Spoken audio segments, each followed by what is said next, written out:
নমস্কার, কেমন আছো সবাই? আমি দেবাঞ্জিতা। তো আজ বাজারে আমি গিয়েছিলাম আর বাজার থেকে নিয়ে এসেছিলাম এই মাছগুলো। আমার তো দেখে ট্যাংরা মাছের মতো মনে হয়েছে, তোমরা জানিও এগুলো কী মাছ। বড়মশাইয়ের আজকে কাজ ছিল, সেজন্য আজকে বাজারে আমি।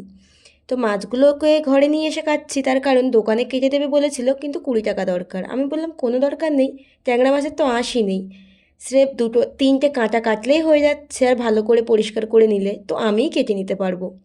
তাই জন্য মাছগুলোকে আমি ঘরে এসে কেটে সুন্দর করে ধুয়ে রাখলাম।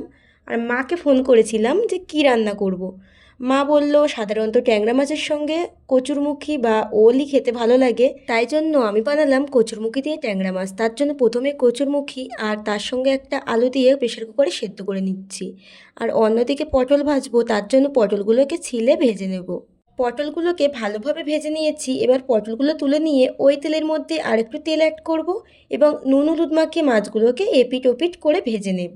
আজ সকালে বড়মশাই ডিউটি যাওয়ার সময় বলেছিল আজ তো বাজারে তুমি যাবে, তো যদি ট্যাংরা মাছ পাও তো নিয়ে আসবে। তো আমি বাজারে গিয়েই প্রথমে এই ট্যাংরা মাছের মতো দেখতে মাছগুলোকে নিয়ে আসলাম।